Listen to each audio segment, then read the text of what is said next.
It's a one game down, but still plenty more to come. Let's start by taking a look at the league leaders, Arsenal. They have a trip to the King Power Stadium to face Leicester. Let's hear from Mikel Arteta, but first, Brendan Rodgers. Well, I think they've had a fantastic season up until now. I think that you sensed right at the very beginning of the season when we played, they'd signed the two players that were sort of game changer for them in terms of mentality. Mikel's done a fantastic job with them, and okay, there's still a long way to go. It's 15 games to go, but they've had a very, very good season so far. Well, the first half, they should have been 2 or 3-0 up very early in the game. That's the reality. If it's not for that bit, that would be a very different game. The game they play against the Spurs, they played against recently, really complimentary about them. They're in a really good moment right now, and every day is going to be a race how we convince those players today to train better, to play better against Leicester, because we're going to have to be really good to beat them, especially the way they've been playing the last few weeks. Finally, you can buy English football at a very low price. Enjoy Premier League and Champions League full replay matches, as well as analysis shows from Premier League TV, BBC, BT Sports, and Sky Sports. Uncut with full footage. Enjoy weekend reviews, previews, tactical analysis, and more. Join us today at the link in the description below, www.primeshows.net. It does feel like already every single weekend when Arsenal, Manchester City, and now even Manchester United in the title race, whenever they play, any points dropped feels huge, doesn't it, Tim? So how big was that win at Villa Park last week for Arsenal? Huge. And it was a tough game. You know, both teams never took a backward step. You know, went for each other, and I think Arsenal come out on top. Obviously, at the end, Villa was chasing the game and they caught them out. But after going behind, Ollie Watkins is a different player this season. He's really found some confidence, but he just kept going. Arsenal, what a strike that is from Saka. You know, they kept pushing forward, go behind again. It just shows the resilience of the character. Coutinho there sits the goalkeeper down. They got a little bit of luck, of course they did.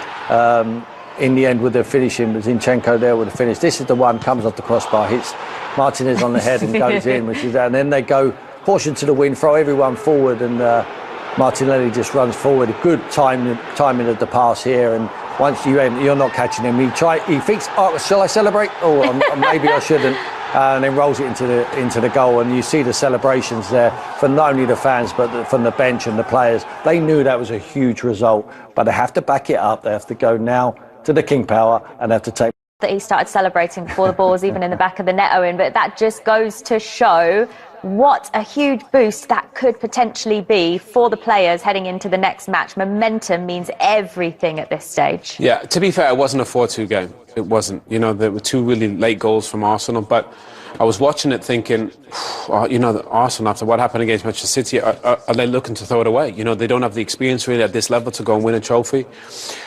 But that will be huge for them. Those two late goals will give them so much confidence. Tim makes a great point. The way they celebrated those goals, all the players with their fans, it was relief. And I think that will give them a ton of confidence. So let's be honest, they haven't been in this position before with this group of players to go win a trophy.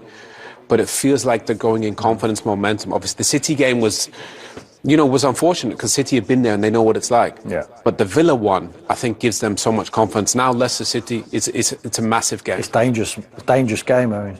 You know, we've seen what Leicester done to Tottenham a couple of weeks back. You know, it's a very, very dangerous place to go. Like some Maddison and Barnes are on fire. Tete looks great, doesn't he? Front, Tete made some good signings. What Brendan's been crying out for, we're actually giving the players now.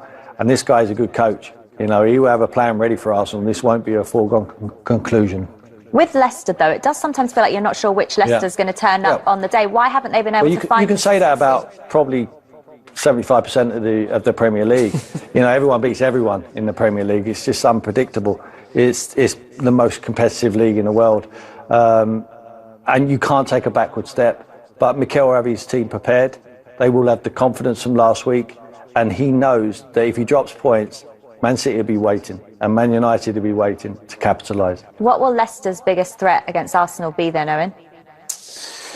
I think Saka's absolutely on fire. I mean, Martinelli is hard to play against. Partey, I think if he comes back, I think he makes a huge difference. I love the whole Arsenal team. Odegaard, the lot. And Nketiah creates chances every game. The goals have dried up a little bit of late, but I think if you're Leicester, you're worried about kind of all the Arsenal players because they're kind of all attacking one group. I think for Leicester, they're better when they keep the ball away from their goal. I think obviously defensively they got some real issues, but they got good ball players at the top of the pitch. Maddison was playing wide before. Now with Tete coming in, he's playing central. To me, centrally, he's one of the best players in the league. He creates in every game. And I'm sure he'll be looking at this as a shop window for him. He thinks he's a top 4 player, James Maddison. Yeah. And I think this is a little audition for him for the summer. Yeah. Do you think that's the biggest threat from Leicester? Maddison and Barnes have been on fire. Finally, you can buy English football at a very low price. Enjoy Premier League and Champions League full replay matches, as well as analysis shows from Premier League TV, BBC, BT Sports, and Sky Sports. Uncut with full footage. Enjoy weekend reviews, previews, tactical analysis, and more. Join us today at the link in the description below, www.primeshows.net. I mean, Tottenham went there and it was Pedro Porro's first game on the right-hand side, and they worked out between them where the weakness was, and they attacked it. Iheanacho's been great as well, but they're both of them are top draw players and can play for the top teams in the Premier League, but they're enjoying the football at the moment. It's a different Leicester side too early on in the season. They're getting a little bit of rhythm. Yes, there is inconsistencies, but they push Man United all the way in this game. And they, unfortunately, the Achilles heel is conceding goals. Arsenal will know that. They will know they have to go on the front foot. This is a fantastic football match to watch because it'll be end to end. They will share a lot of goals between them. Yeah, Owen, you've been in title-winning squads before. So when you actually look at the fact that Arsenal play before Manchester City, does that make a difference when you play before the team that are chasing you? Oh, definitely, yeah. That's a real thing. You want to get the points on the board because then you're ahead. It's a bit like the penalty shootout. They say if you start, you take the first one.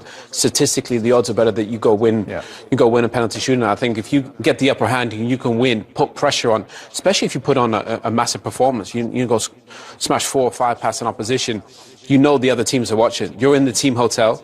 You're having dinner, everybody sits down and watches the game, and you'll be thinking, geez, these guys aren't going away. So I think for Arsenal, it's a big opportunity for them. Tim, you're on your way to win the title. You're in that dressing room, a win like the one last week. Is it something that, as a team, you will talk about, and you talk about that fight to go on and win a game late on, and just that never giving up, that confidence it will give you? I think so. I think when you're in a title-winning side, you always pinpoint moments in the season, and there's always standout moments. And I think that game last week against Aston Villa, when they go behind twice and they fight back, and the huge travelling support where they took and the celebrations what you saw after, I think it's not only 3 points what they took, but it's a confidence boost to the rest of the season, but they have to back it up now. King power, go there, take maximum points again, and then you can have a little break.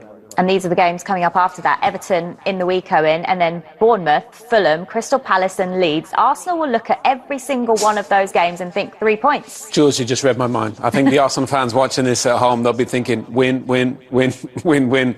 And the thing is as well, if you can get in a little run like that and maybe create a little bit of separation between yourself and Manchester City, then it puts more pressure on Manchester City as well. So, look, it's in their control. It's in their destiny. They threw it away last season in terms of the Champions League. Didn't have the experience, didn't have the group of players. Zinchenko comes in, Jesus comes in. Jorginho is an underrated signing. He's been there and done it with his national team and with Chelsea. So, in that sense, I feel like looking at the fixtures, they're never going to get a better chance. You take it in segments, don't you? You get yourself now to March, get to April. If you're still in front, the games are running out for the rest to chase you down.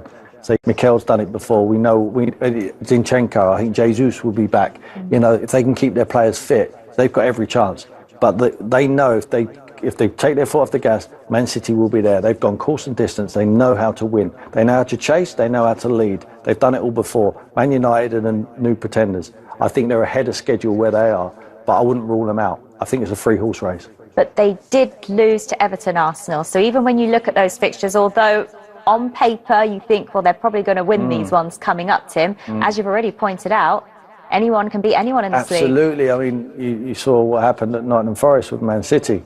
They're absolutely magnificent performance in my eyes, but they just couldn't put the ball in the net. And why it's only 1-0 like it was, they get the equaliser and they rob you of 2 points.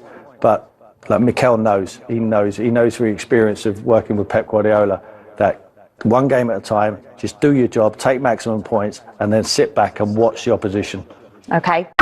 Finally, you can buy English football at a very low price. Enjoy Premier League and Champions League full replay matches, as well as analysis shows from Premier League TV, BBC, BT Sports, and Sky Sports. Uncut with full footage. Enjoy weekend reviews, previews, tactical analysis, and more. Join us today at the link in the description below, www.primeshows.net.